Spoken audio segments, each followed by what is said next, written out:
আসসালামু আলাইকুম দর্শক, আজকে আমি তৈরি করব সাবুদানার রসমালাই বা সাবুদানার মিষ্টি।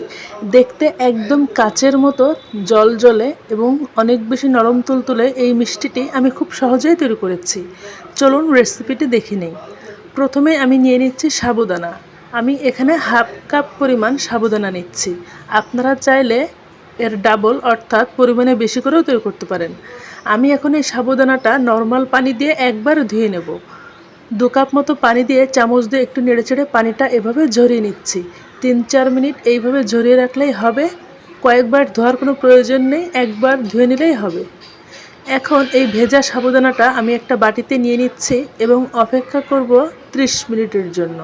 30 মিনিট ধরে এভাবে ভেজা সাবুদানাটা রেখে দিলে অনেকটা সফট হয়ে যাবে। ফিরে আসছে 30 মিনিট পর। 30 মিনিটের ভেতরে সাবুদানাটা অনেকটাই সফট হয়ে গিয়েছে। এর ভেতরে 1/4 চা চামচ লবণ দিয়ে আমি একসাথে খুব ভালো মতো মিশিয়ে নিচ্ছি। যেহেতু নরম হয়ে গিয়েছে, এই সাবুদানাটা এখন হাত দিয়ে এভাবে একটা ডোয়ের মতো তৈরি করা যাবে। সাবুদানাটা অনেক বেশি আঠালো হয়, একটু হাত দিয়ে এভাবে ডো তৈরি করতে চিটচিটে লাগতে পারে। মেখে নিতে নিতে একটা ডোয়ের মতো হয়ে গেলে বুঝতে হবে কমপ্লিট হয়ে গিয়েছে। এখন মিষ্টিটা তৈরি করা যাবে।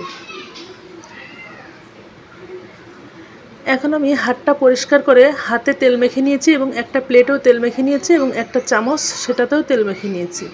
এখান থেকে অল্প অল্প করে আমি ডো নিয়ে নিচ্ছি এবং গোলাকার মিষ্টির শেপ দিয়ে নিচ্ছি। এই ডোটা কিন্তু একেবারে মিহি সফট হয় না, আটার মতো। এটা কিছুটা দানা দানা ভাব থাকে, তবে সমস্যা নেই। এটা যখন দুধের ভেতর দিয়ে জাল করব তখন খুব ভালো মতো সেদ্ধ হয়ে যাবে। প্লেটে তেল মাখিয়ে নিয়েছি যাতে মিষ্টিগুলো লেগে না যায়। সাবুদানাটার এই ডোটা কিন্তু অনেকটাই চিটচিটে আঠালো, তবে ভয় পাওয়ার কিছু নেই। দুধের ভেতর দিলে এটা খুব ভালো মতো সেট হয়ে শক্ত হয়ে যাবে। আমি সবগুলো মিষ্টি এভাবে তৈরি করে নিয়েছি। যেহেতু আমি পরিমাণে কম মিষ্টি তৈরি করেছি, এর জন্য আমার পরিমাণে দুধও কম লাগবে। আমি হাফ লিটার দুধ নিয়ে নিয়েছি। এর ভিতরে 2টা ফাটিয়ে নেওয়া এলাচ দিয়ে দিচ্ছি। মিষ্টিটা পরে অ্যাড করব, এতে করে এই সাবুদানার মিষ্টিগুলো খুব দ্রুত সেদ্ধ হয়ে যাবে। দুধে যখন বলক চলে এসেছে, একে একে তৈরি করে রাখা মিষ্টিগুলো আমি দিয়ে দিচ্ছি। সাবুদানার মিষ্টিটা যত সেদ্ধ হতে থাকবে তত বেশি ট্রান্সপারেন্ট অর্থাৎ স্বচ্ছ হতে শুরু করবে। আমি সবগুলো মিষ্টি দিয়ে দেওয়ার পর চুলাটা মিডিয়াম আঁচে রান্না করব 12 থেকে 15 মিনিট, অর্থাৎ যতক্ষণ না পর্যন্ত মিষ্টিগুলো একেবারে স্বচ্ছ হয়ে না আসছে। ঢাকনা দিয়ে ঢেকে রান্না করব, আর মাঝে মাঝে ঢাকনাটা তুলে এভাবে প্যানটা ধরে নাড়িয়ে দিতে পারেন অথবা চামচ দিয়েও আস্তে আস্তে নেড়ে দিতে পারেন। এর ভেতরে যদি বলক এসে পড়ে যেতে নেয় তাহলে ঢাকনাটা তুলে বাতাসটা বের করে দিলেই হবে। চামচ দিয়ে আমি মাঝে মাঝে আলতো করে নেড়ে দিয়েছি এবং লক্ষ্য করুন মিষ্টিগুলো কিন্তু ধীরে ধীরে স্বচ্ছ হতে শুরু করেছে। আপনারা 15 মিনিট পর মিষ্টিগুলো চেক করে দেখবেন যে খুব ভালো মতো নরম অর্থাৎ সফট হয়েছে কিনা।